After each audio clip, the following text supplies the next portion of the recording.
at home next to you, I feel abundantly and free. To my soul, you kindly speak and nurture me in a pointed direction, like a welfare inspection. We spick and span, we stretch and bend through the test of time. There is no end. My bird's eye view of serenity feels most at home with you next to me. I can finally see, I can finally breathe. When I think about black love, I think about strength and resilience. I think, goddamn, we resilient, cause black love 1 in a million. In recent years, the number of reported new HIV diagnoses in Allegheny County among Black residents has been increasing. In 2021 alone, those who identify as Black made up over half, 58% of all new diagnoses, and it is estimated that 43% of all persons living with HIV in the county are Black. This disparity is alarming because Black people make up only about 13% of Allegheny County residents. It is also important to note low numbers in PrEP usage, though there are more diagnoses among Black residents than any other race. Black residents make up less than half of all persons on PrEP. Taking PrEP can reduce HIV transmission by nearly 100%. There are many things that contribute to these disparities, including unequal access to health care, distrust of the medical system due to historic mistreatment, stigma, discrimination, and other social and economic inequities rooted in systematic racism. We have the tools to end the HIV and AIDS epidemic, and we will not stand for our community to continue to be harmed by HIV due to racist systems. AIDS-Free Pittsburgh works with more than 25 community partners that strive to support and improve the care of people living with HIV and AIDS, as well as communities most affected by HIV. AIDS-Free Pittsburgh does not provide services directly, but rather work to raise awareness and build collaboration among community stakeholders. Ryan White Part B supportive services for people living with HIV are available to anyone living in Southwest Pennsylvania. These services help people with HIV access housing, transportation, food, and other basic needs. This funding is distributed by the Jewish Healthcare Foundation in Pittsburgh. To learn more about AIDS-Free Pittsburgh and the Ryan White Part B, visit us at aidsfreepittsburgh.org. That is AIDSFREEPITTSBURGH.org. Hello, everybody. My name is Dina Stanley. I am the Executive Director and founder of Trans Uniting. Thank you for joining us today on National Black HIV and AIDS Awareness Day. Today, we're going to have an amazing selected panel discussing some inequities and issues that are just happening within the community surrounding HIV. And some folks are positive and some are not. So it's going to be a very interesting and educational conversation. The first question is, as a peer in the community, what barriers or obstacles do you see for folks who need to engage in healthcare? My name is Ethan Rabb, and I'm a Reflective Democracy Fellow at One Hood and a student at Carnegie Mellon University. And to me, one of the first barriers that stands there for me is trust. It goes both ways when it comes to trust for patients to be vulnerable with themselves and their healthcare providers. I think there's a lot of stigma about a disconnect between the Black community particularly and our healthcare system and many other communities in general. And I think that when I think of examples of providers that are effective and at surpassing that barrier, they're kind of trying to meet people where they are, suspending judgment, which is really tough to do for our providers. So I think trust and just suspension of judgment. I'm Jasmine Butterfly, and I'm on the board of Trans Uniting, and I'm also a trans activist. For me, I've been HIV positive. This year February 16th actually, will be 36 years. I found out when I was 17. So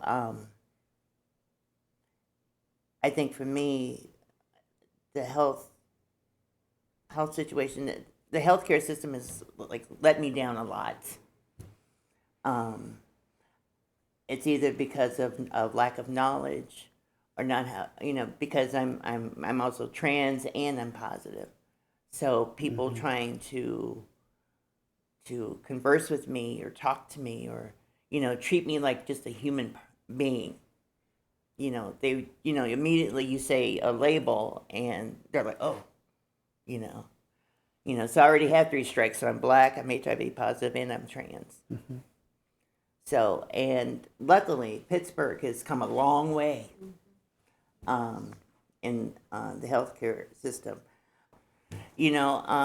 We're people, we're human. We need you to hear us and hear our problems and what our concerns. And, and I've learned how to advocate for my own health care. I had to speak up for myself. I just couldn't just let them just decide what's going to happen to me. I had to do my own research. I had to become my own medical professional. And thank God, because I'm still here. I'm Dr. Marvin McGowan. I'm with Central Outreach Wellness Center, also on the board of True T, and a participant in Power Hour, which is an HIV focus group. I think one of the other issues surrounding barriers and obstacles also has to do with the sense of a clinician being an authoritative figure. I think we live in a new day and age where people are empowered to do what they want to do without consideration of any type of consequences for themselves or for others. And so there's this big disregard in terms of patients' behavior and what they get engaged in. So I think I agree with what some of the other panelists have already said regarding a doctor's or a clinician's ability to engage in a conversation when the patients, when they come in. I do believe they need to take time to get to know who they are, and then the patients need to be treated in the context of who they are, where they live, what they eat, do they exercise, et cetera, and so forth. So that healthcare must be provided in the context of that individual. What barriers or obstacles do you see for folks who need to engage in healthcare? I'm Clarice Jordan, and I have been HIV positive. I'm going on 40 years. I got HIV when I was 16 years old. I am an activist. I'm a community activist. And I am also the founder of Life After. And myself, what I see as an HIV positive African-American woman is that, like other people have said, trust.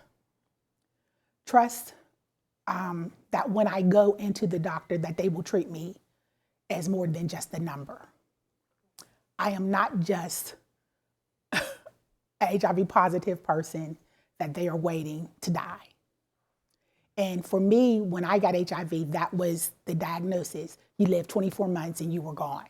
Don't dismiss me. Listen to what I say. If I tell you I don't want to take this medication, then I don't want to take it.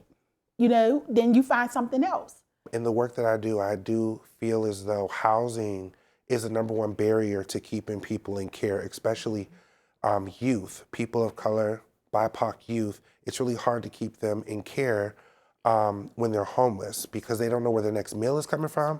They don't know where they're sleeping at night. They're not going to be focused on taking a pill. They're not going to be focused on making that doctor's appointment because their immediate need is food. Their immediate need is to find somewhere to stay that night. So a lot of people will ignore their health care because they don't have stable housing. And just because housing is affordable does not mean that it's safe. That's right. So when I think about my trans brothers and sisters, my trans folk, I think about that because with Pittsburgh being like the 8th most gentrified city in America, last time I checked, they're all being pushed out to the county where they're not protected, where their landlord can discriminate against them.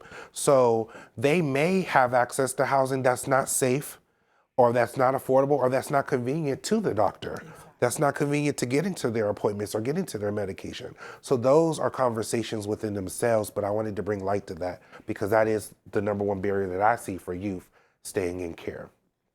And so my name is Pamela Smith, and I'm also a community advocate. And where I see barriers in the community is sometimes, I want to say, lack of communication for people in our community. And so, like I said, because I am a community activist, I never stop with educating people about, HIV and where to get help, where they can go to get health care and so forth. And so like Jasmine and Clarice said earlier, yes, when I first started going into the clinic, because I've been positive now for 34 years, through the grace of God, that's what I say, who has kept me. And I like to say my little spiel too. I don't need nobody to tell me that I look good, because I know I do. But here, that's no here or there. But in the meantime, the doctor that I had early on when I was diagnosed and when I would go to my appointments, he would tell me, "You're the doctor. You have to tell me what's going on and what you need." And so from there on, that's who I have been. I'm my own doctor. Like everyone else said before, we have to advocate for ourselves, be educated for ourselves. And I try and I still do try to encourage other people to learn how to advocate for themselves, because you don't want people to keep telling you, this is what you need, this is what you should do. No, you have to educate yourself in order to get what you need as far as health care, like they also said, with housing and so forth and whatnot. My name is Takara Williams. I am the co-founder and owner of The Works. We are a community-based mentoring program licensed through the state of Pennsylvania. We provide mental health, drug and alcohol services, and we also have a free recovery house for anyone who is in our program in need of housing, because we do understand that housing is a huge barrier. And I can't focus on my health and wellness, my treatment, if I don't even know where I'm going to sleep the next day. So we are doing something that's never been done before, offering housing for free for any individual who is transitioning out of prison, treatment, or just couch surfing, who needs a fresh start in a new direction. And we are there to guide and support them. And one of the biggest things we run into is the inequality with just the health insurance carriers.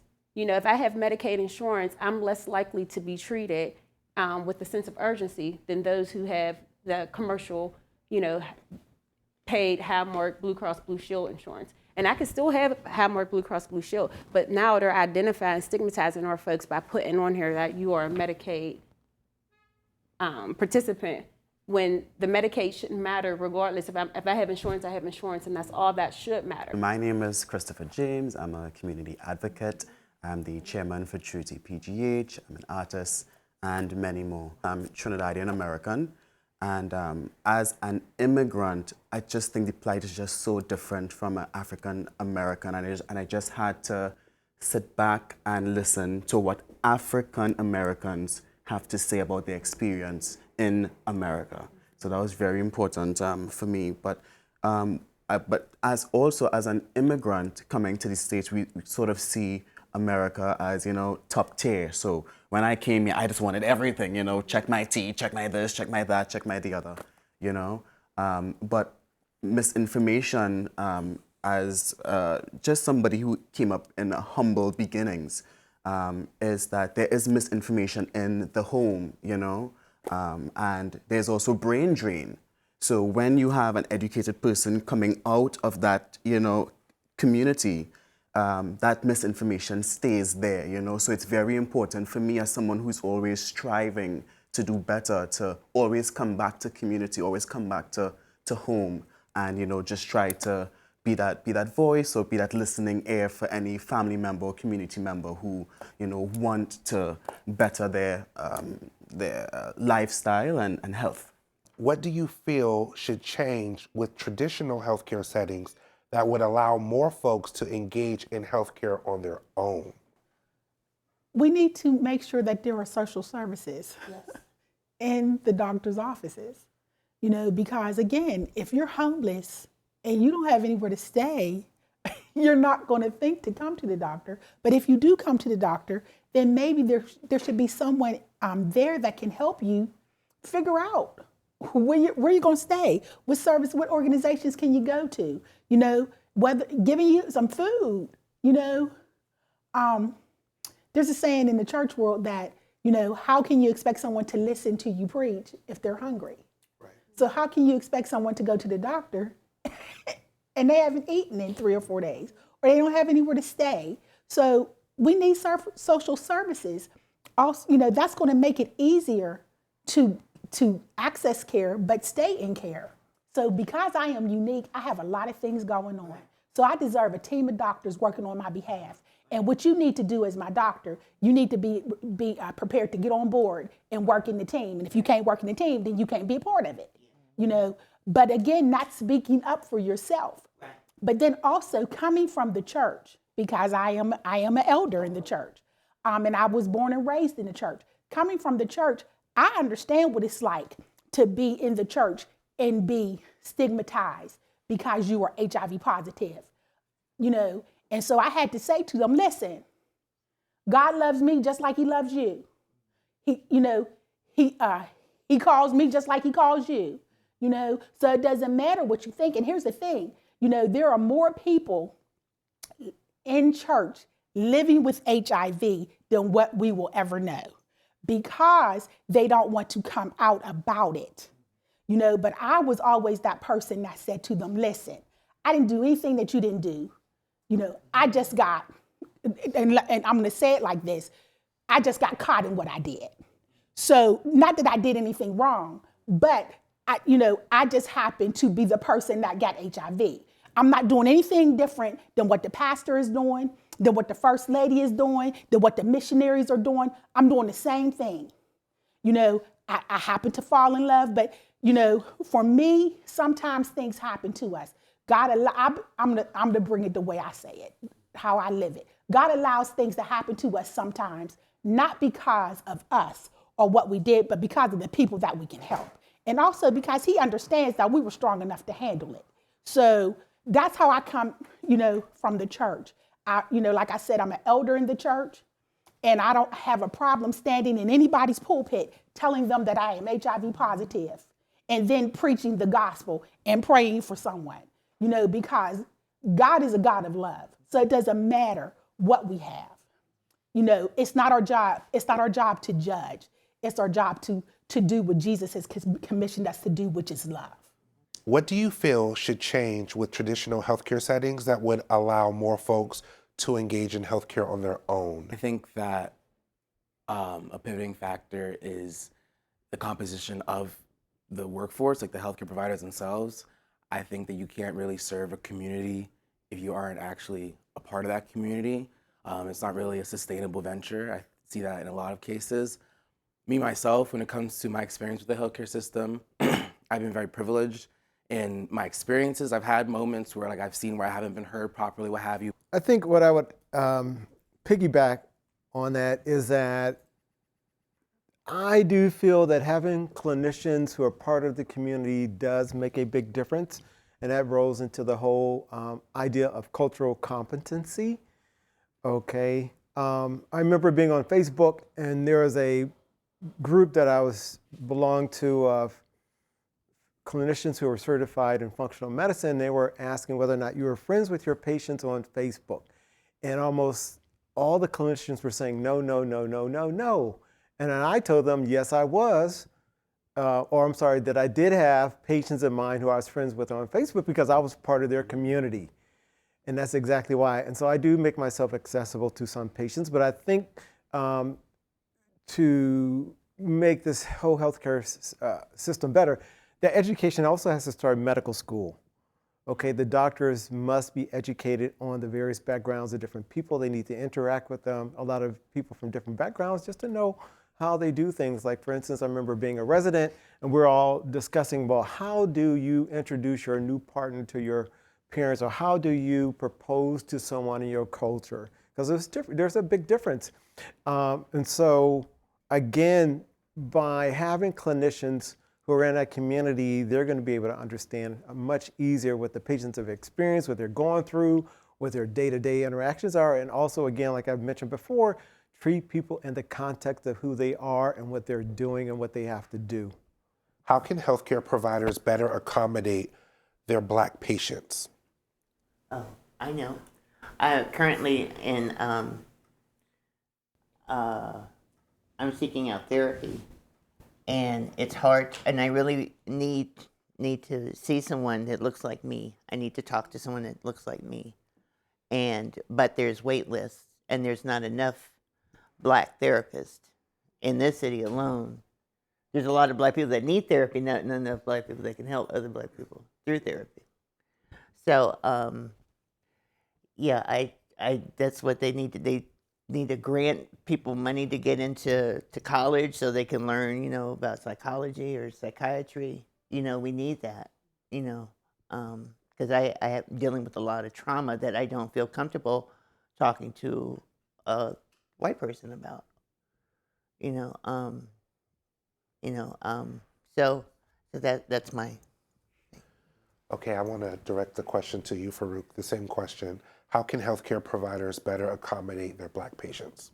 I think the first thing that you really have to acknowledge that Black people navigate this world differently than our white contemporaries, right? Living in the States, we experience a specific avenue of day-to-day life that white people just don't have to navigate, right? And like you said, seeking therapists that are not only cultural competent, but understand that Black people, we have our own things with us, right? We have our own culture. We have our own issues. We have our own healing and coping mechanisms that are unique to us, right? As a provider, whether you're doing mental health resources, whether you're doing actually primary care resources, you have to be aware that if you are not of that community, like you had said, you have to be aware that there's going to be perhaps a different strategy that you have to engage your client, right? There's going to have to be a different metric almost. And I know in healthcare there's been said that, there's a mythos of Blackness that Black people can withstand more pain, that Black people can, endure more trauma, that Black people are stronger, so we don't need as much care, which is actually the antithesis of what it is to be Black. We need more care because we've been historically excluded from these conversations. We've been experimented on. We've been, not only mentally and physically, but also sociologically, monetarily. Black people have been, kind of this standardized test, this litmus test for what won't work in the healthcare area in all these different arenas. And I think that you have to be a lot more intentional. I believe that you have to be a lot more intentional with engaging Black people, not only as human beings, but seeing that we have this area that hasn't been open to us, right? We have these resources that we've been excluded from, so we don't know really what it's like to be cared for by a PCP. Right? Like, we don't know what it's like to have a doctor really check in with you or be friends with you on Facebook or kind of understand that, like, hey, listen, I know that you haven't been receiving top quality care, right? You're not from the States, clearly. I'm not from the States. We experience things differently, right? The first thing I learned when I come to, America and I learned that healthcare wasn't universal, I'm like, yo, this is whack. Like, it's wild that, like, you can't just walk in and just chat to a doctor on a regular thing and that. You get me? Like, so just having something that is, at the very least, an opening ear and someone who's willing to understand that, okay, listen, this Black person, this person in the global majority is coming into my office right now. They're already going to be skeptical of the healthcare system. They're already going to have baggage that they come with. How can I alleviate that in addition to providing top quality care? It's interesting because I know when my patients come in, I tell them, when you come in to see me, you got to let it rip. You got to tell me everything. I said, you need to be coming with your own agenda as to what you want and what you need, and we need to go through that agenda. And I think patients need to also understand that you need multiple visits to get to that point. I'm not going to get to know you in one visit. I may need 3 or 4 visits just to get your background, and that's it. That's even before we even initiate any type of care. I got to make sure I even have your story right. Because, you may say something, my interpretation of what you just said to may be wrong. I got to make sure I have it right also. So it's, again, we need better quality education on the clinicians, and we need for patients to be more savvy in terms of knowing that, you need to come in and voice exactly what you need. And then the doctors need to work with various people in the community to get you those resources, whatever they are, whether or not they're social or whether or not they're mental, or whether or not they're physical, or whether or not they're even spiritual. The doctor should be able to direct the patients in all those different directions. Okay. As an African American woman that is HIV positive, I know everyone is saying, it's that they need to be a part of the community. But for me as an African American woman, it's hard to find someone that looks like me to give me care. Right. So I'm coming in as an African American woman living with HIV, I'm coming into a world that really my voice is not heard. So then again, like me and Pam said earlier, we have to be the ones to say, wait a minute, you gonna listen to me, I don't care who you are. You gonna take care of me the way you're supposed to, but that is a barrier for African American women because there's no one that looks like us. Because unfortunately, most of the people that are being, not unfortunately, but for us as African American women, unfortunately, most of the doctors that are caring for you may be men and they're gay. Not that there's anything wrong with that, but they don't know how to treat me as an African American woman living with HIV. Even when you look at the HIV medicines, when researches and things are done, I've been at the table for researches, and the first question I asked is, what does it do for women? How does it affect HIV? How does it affect African American women? And they've never even done research to tell if it's going to treat me, go in my body and treat me differently. So we're coming in, women, African American women, we're coming into a world that we're not really, our voice is not heard. It's funny that you say that because I went to one of the dinners that they do when they're teaching about the medication, and I can't remember exactly what the medication was, but I remember one of my colleagues saying, "How many women of color were a part of this study?" And the rep or the scientist or whatever was just kind of like, I don't know, let's go back to that slide and see. But they couldn't really show it in the data slides that they had, how many women, let alone women of color, were a part of the study for that medication. So that's, again, where we have to be the doctor, where we have to be, you know what I mean? We have to ask these questions, we have to advocate, and make sure that the representation, you know what I mean, is at the table. What advice would you give to a newly diagnosed person? Jasmine, can you go first? Sure. When I was doing prevention education and HIV testing at the Pittsburgh AIDS Task Force when it was in Wilkinsburg, we had to give on-the-spot advice off the cuff to hopefully prevent that person from jumping off the deep end, killing themselves or whatever. I had to go dig in my own toolbox and say, I am a person living with HIV as well. I was always outing myself. And I think that helped for them to see that there was somebody that already had it and was still alive and doing well. So, there's a little gospel song called This Little Light of Mine. And, and I just try to let my light shine so that others can see. Okay, on a medical perspective, what advice would you give to a newly diagnosed person, Dr. McGowan? I would first tell them that, number one, the medications that are prescribed these days are a bit more forgiving. There's still a level of toxicity, but they're definitely not as toxic as they were 40 years ago. I would tell them to make sure that they attend all of their appointments routinely. Make sure they're sleeping well is the number one thing they're going to do after they take their medications every night. After that, again, everyone knows I'm really big on meal planning. You got to eat healthy to be healthy. Whatever you put in your body may determine what happens to you. Yeah. Another thing is make sure that you're establishing a really good support system and also engaged and supportive and positive relationships with folks. Anything that's toxic in your life, you got to go. Another thing has to do with nicotine, drugs, and alcohol. All illicit drug use has to go. Okay, excessive alcoholism has to go. Okay, and nicotine also needs to go. These things are going to impair your immune system, and with this new state of health that you're going to have, the immune system needs to be as strong as it can. The last thing is that whatever your dream is, you need to pursue that dream, okay? Life doesn't stop once you get HIV. I do believe, you have to become a new person. You have to become a new person, and part of that new person, becoming that new person, is a newer and healthier person. I think that was the primary thing. I mean, different folks respond to that diagnosis differently.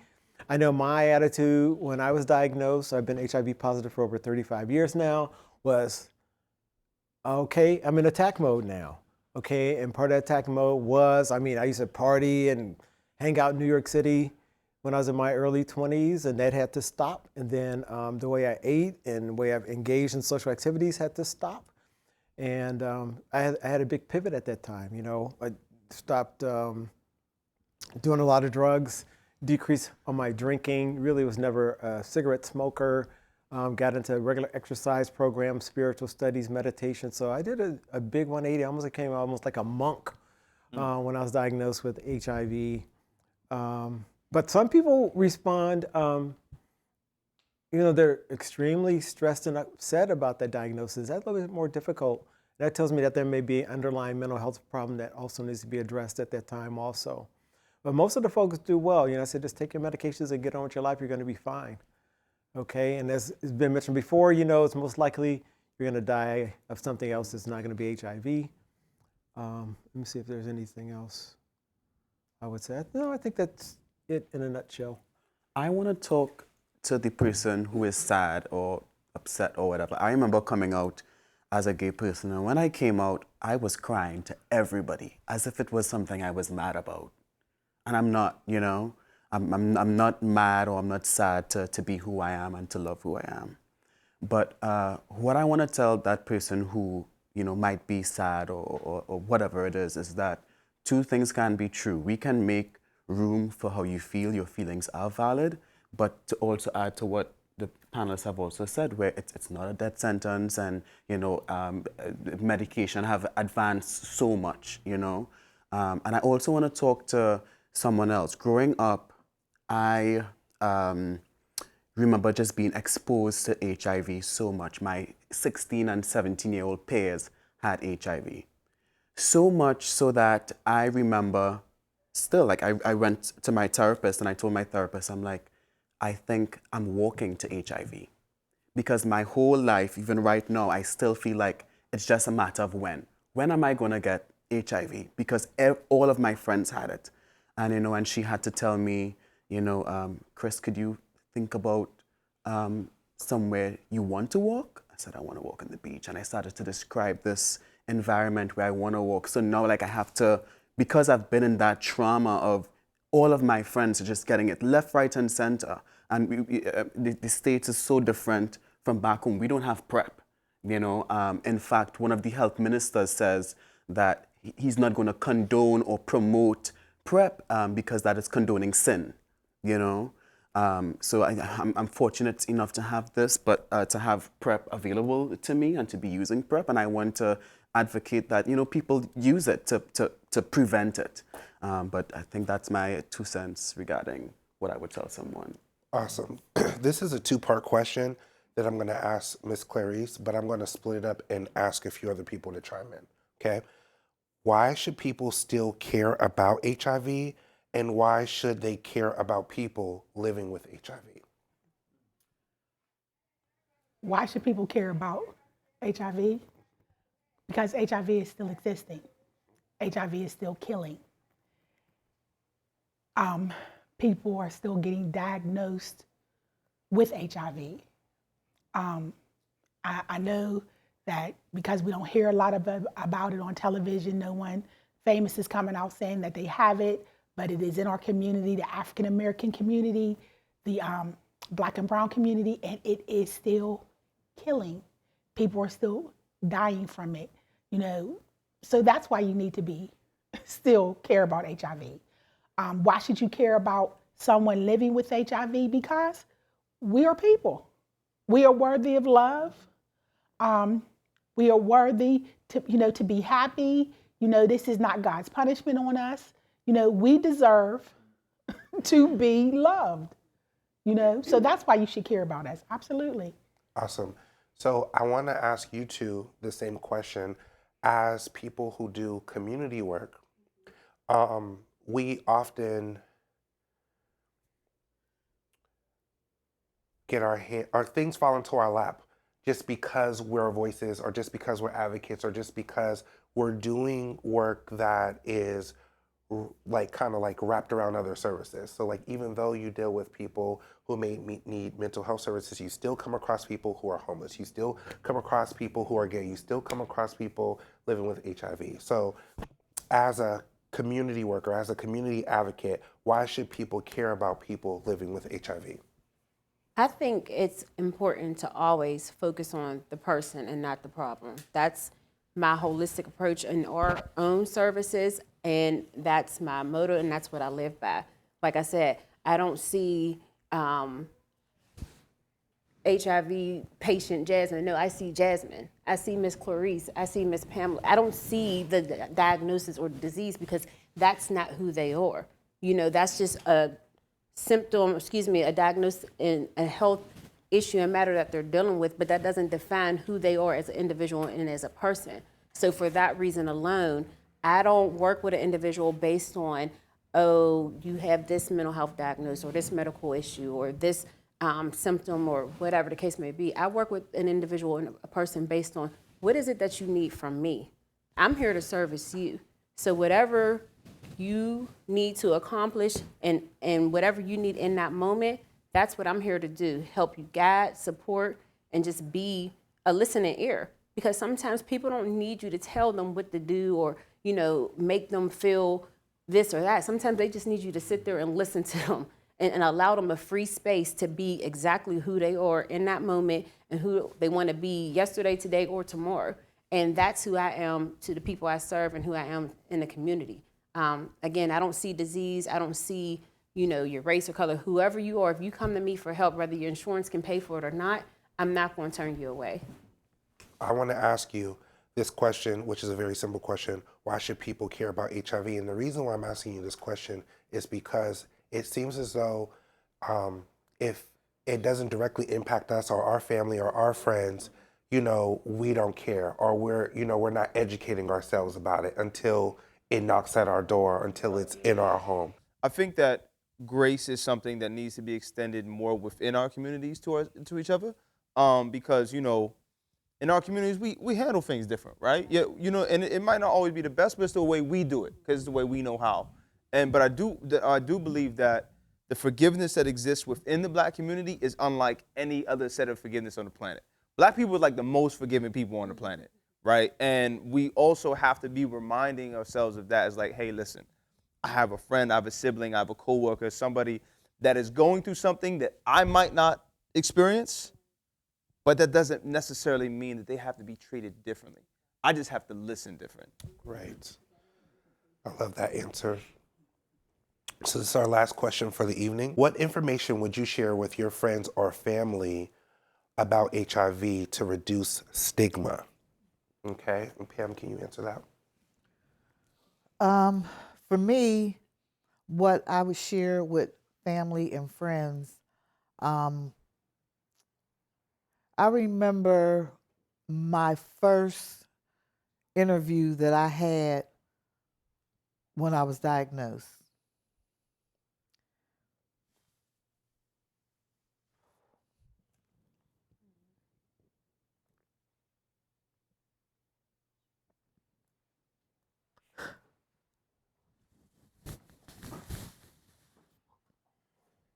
Excuse me. When my first interview that I had when I was diagnosed, I wouldn't even use my name because I was ashamed. And when I got home, my significant other said, "Really? You're the only one that don't know that you're infected. Everybody else do, you know?" And everybody else didn't, but that was something for him to tell me, for me to understand where I was at. And so from that point on, when I started sharing about me, I started learning how to love me for who I am and what I have. And so when I continued to speak about myself and do different interviews and stuff. And I did one where they took my picture and put my picture in the newspaper and stuff. And so I didn't confide in my mother about doing it. And I look just like my mother. The only difference is my mother is a little lighter than me. And excuse my language, when she seen it, she said, damn, you look just like me. Thinking that people might think that's her. But my mother is very supportive of me. And so in the meantime, when I did that picture in the newspaper, like I said, I've done a lot of speaking and television and so forth. And I done lost track.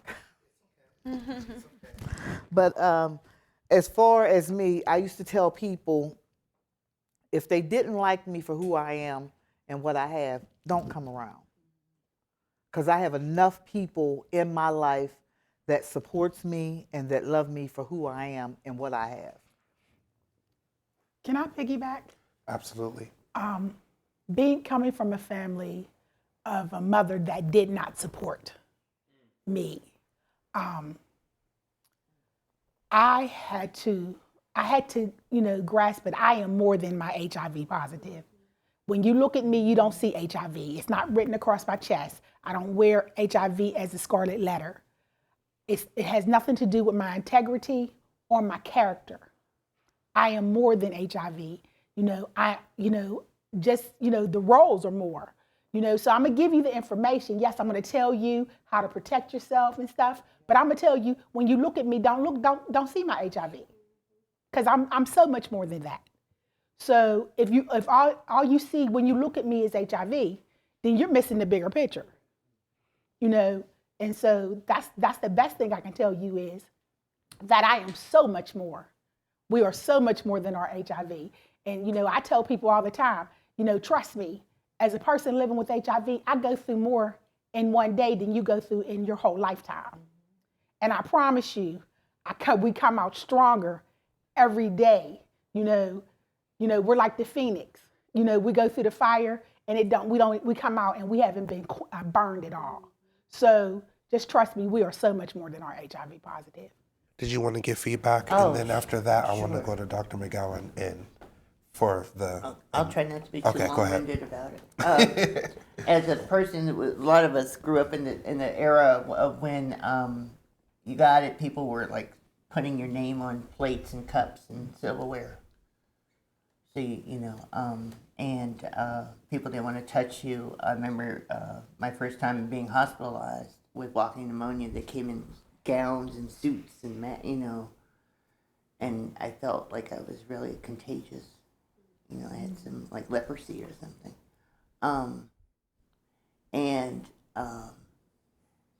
My black mother, I've been adopted. I've been shipped around a lot. But anyway, my black mother passed away in 2020. And I had been ostracized from my family since I was 13. Because I'm a preacher's kid.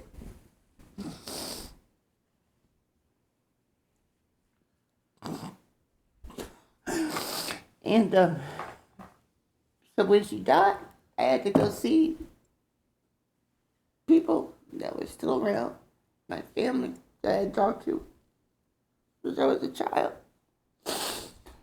And my one relative, she said, we don't care who you are, what you are, but what you are to us is family. And we love you. And it was horrible that it had to take a death to bring us together. But it was so hard. But we're human. We deserve joy. We deserve everything. We deserve all the things.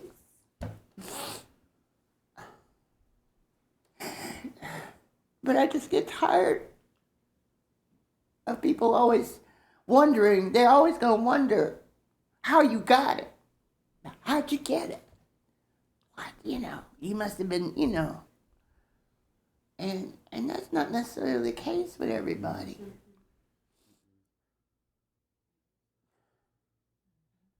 People think it's something dirty, that you're dirty, you're not clean, you're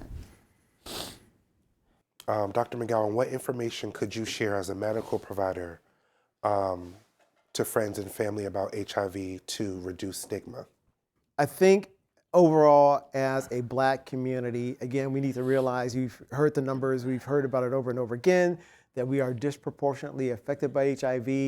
I think we actually need to push each other to make sure we get into that doctor's office or the community center or the health department and get this HIV test. I think the guidelines right now that we have for HIV are inadequate. They're saying test one person once in their lifetime. No.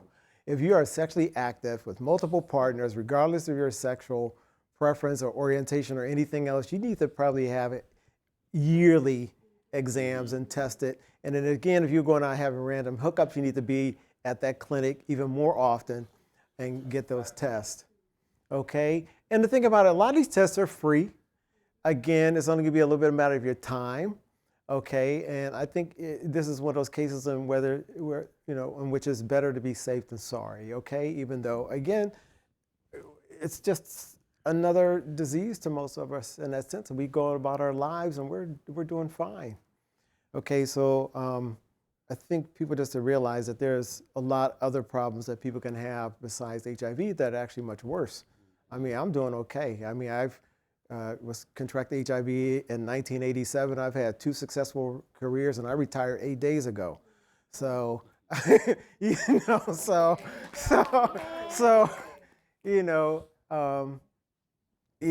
had despite HIV, my life has been great overall. I've had to learn a lot of tough lessons. I've become a lot wiser as I've gotten older, and also I'm a little bit more empathetic for those people who are troubled by it. But at the end of the day, like some people say, love is love. Love needs to be unconditional, and that stigma needs to go because, it's been mentioned, is one of those things that divide the community. Is completely unnecessary, and it's just a way we're holding ourselves back from that joy and from that peace by keeping these types of barriers up. I just really want to thank everyone for sharing their experiences and for being so open at this table and taking the time to do this. There's so much strength in this room, like I said earlier.